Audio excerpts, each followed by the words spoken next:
Hello everybody, welcome to computerhandle.com. So,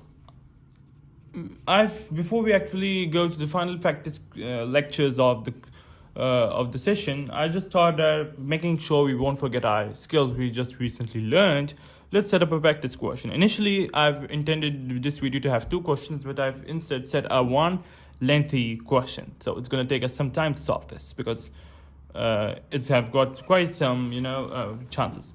So the concepts will both involve loops and selection statements, and that's why it makes this question a little bit tricky. But once you get a hang of it, I think it's it's easier than actually saying EBC. So without further ado, I would like to give you the opportunity first to pause the video, to pause the lecture, try to solve it yourself, and then play the video or compare your answer with my answer. Alright, so I've assumed that you've paused the video and solved it on your own, or at least attempted it.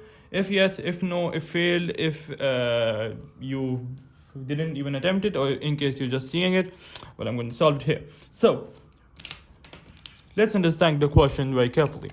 The question states to display the question 7 plus 5. So it's a question we're asking the user. The question is 7 plus 5. Of course, it's very easy. The answer is 12, but let's make things simplified, and that's why I chose to say an easy question. So display the question 7 times 5. The user has 3 chances to answer right. If not, output failed chances. So the way it will work, let's create a rough draft here right quick. So let's suppose that the question is displayed. All right, then we'll have 3 chances, which means a loop has to be created.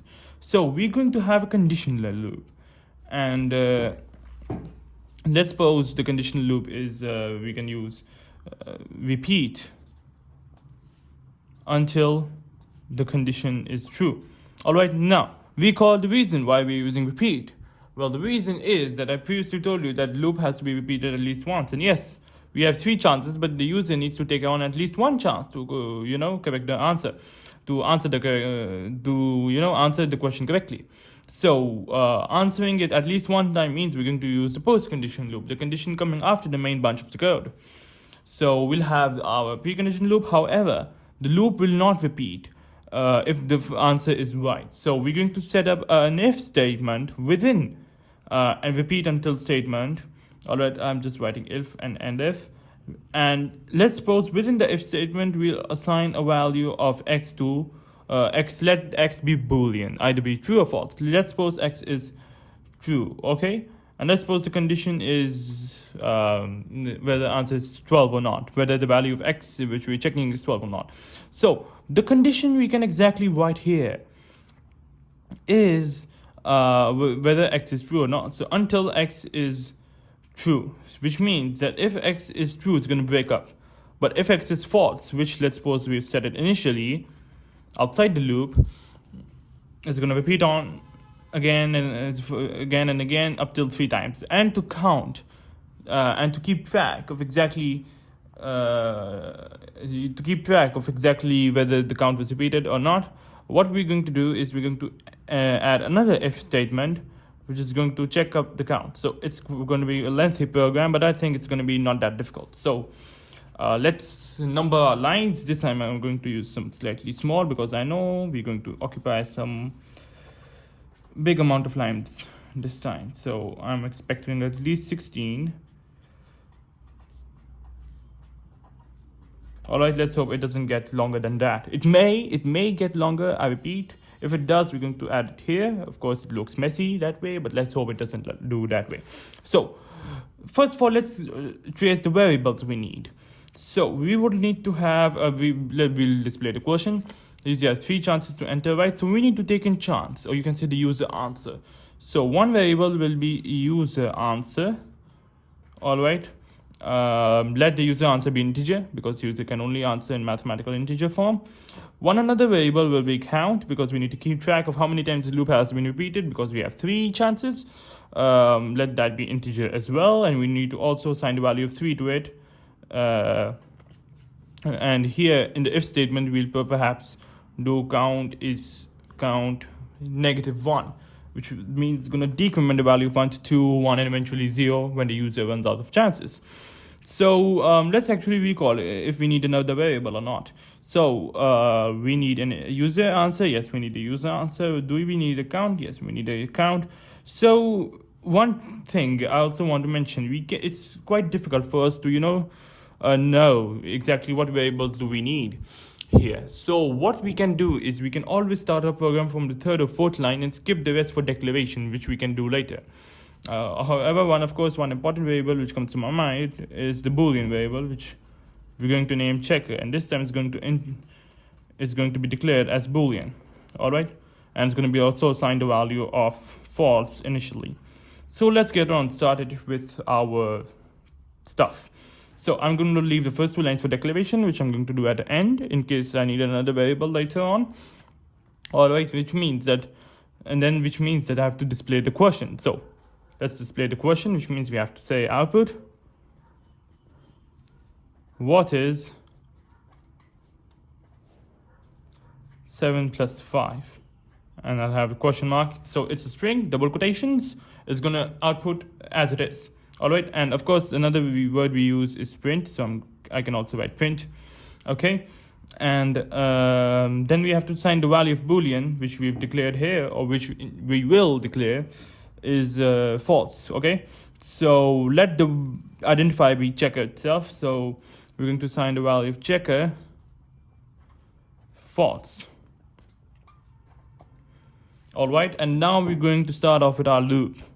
So I'm going to write repeat. All right, and I'm going to keep in mind that we have an until somewhere here. We're going to write that at the end. So repeat. Now comes the if statement. We have to take in the user answer. Okay, so we're going to say input the answer. All right, let the user answer be input user answer. Yeah, suitable identifier names, people. Okay, so input user answer, we have that.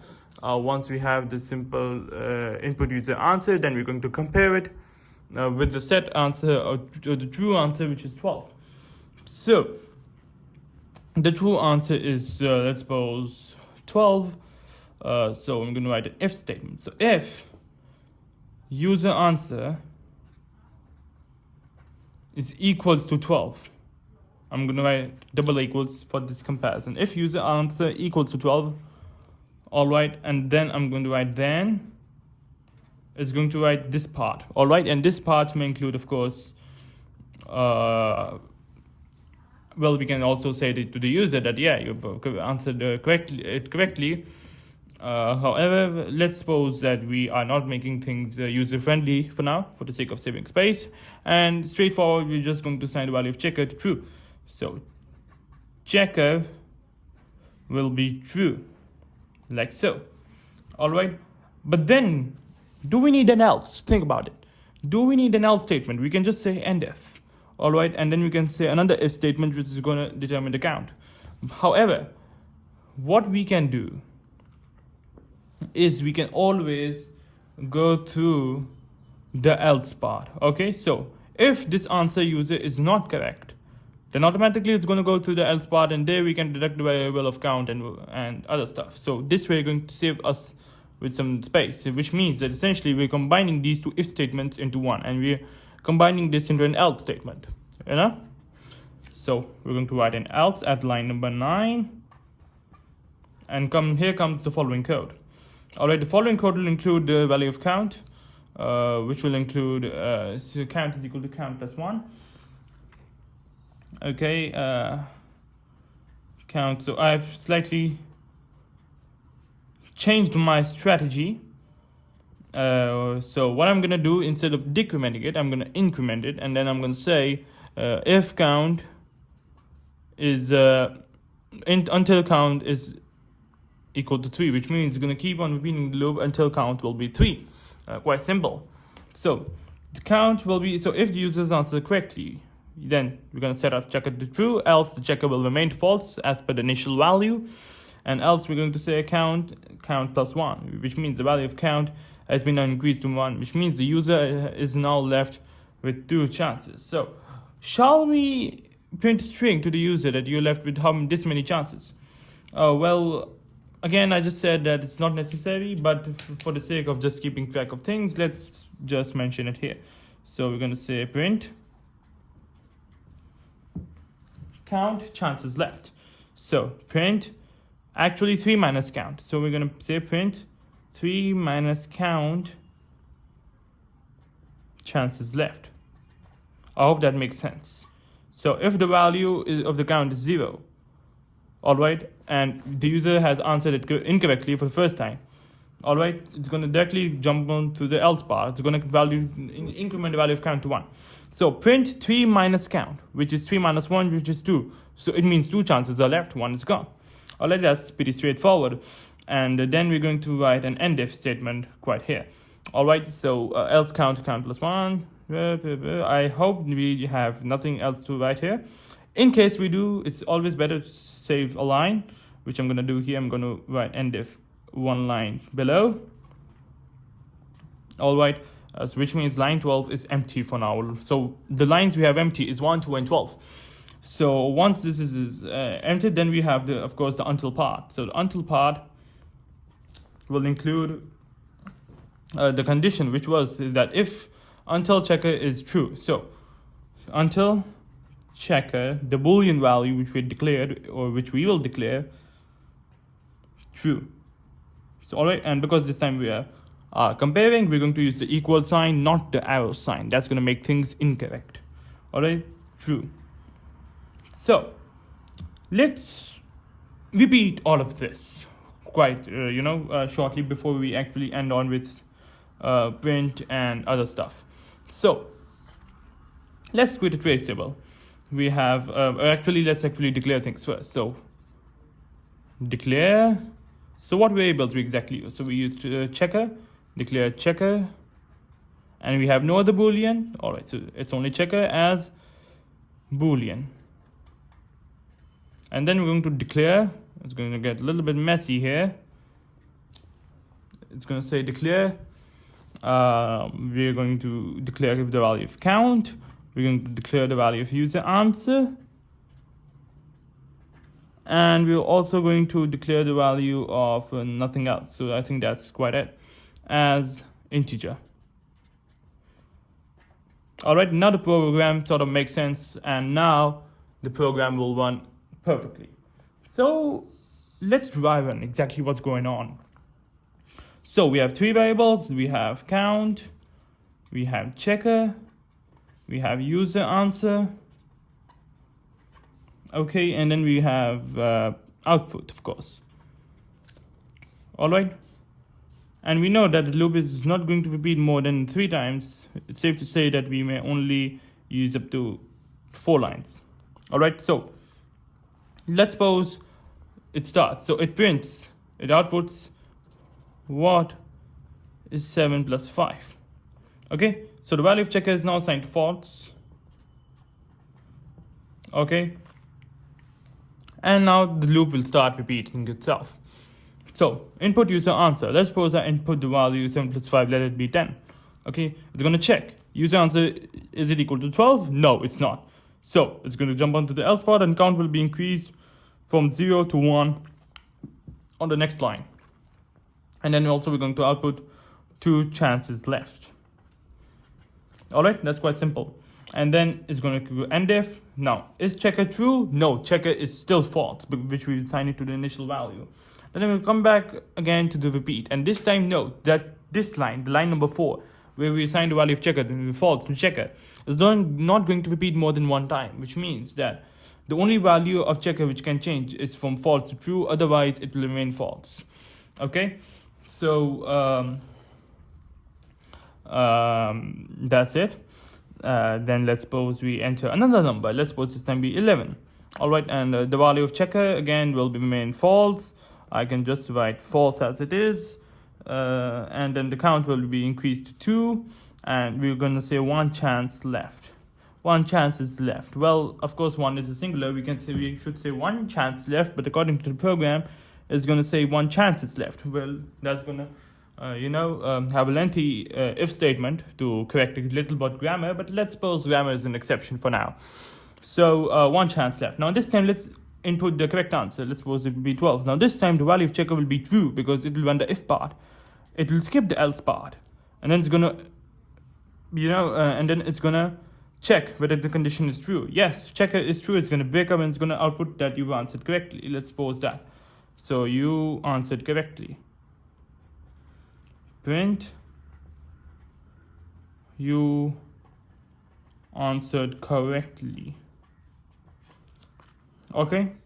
Else, we also were going to print you answered incorrectly or something like that. But the problem is that we should have printed this statement inside this if part, because the error is that even if we run out of chances, it's still going to print you answered correctly. So this part is slightly incorrect, which you're going to cut it out. And I hope that you people actually noticed it before I even made you notice. So that's what it said, and that's, I think the question is pretty much complete. So here's trace table. All right, so you just have 3 chances. If count is back to 3, which means if count is 3, it's gonna exit the loop this time. And now how will we ensure whether count is 3? We're going to write an OR statement. All right, so we're going to have 2 conditions actually. We're going to have checker true and OR count is equal to 3. You get my point? Which means that either checker is equal to true, it's going to break the loop, or if count is equal to 3, it's going to break the loop, because we don't want to give the user any more chances than 3. And that's what I think sums up this question. So please replay the video again and again and again until you completely understand this question. Give it a pause, try to understand, try to solve it yourself. This is a very good question. I think if you understand this well, you'll maybe be able to understand computer science well in the future. So that's it for this lecture. Take care, everybody. Thank you. Bye-bye. And thank you for viewing this lecture at the one and only best resource out there, computerhandle.com.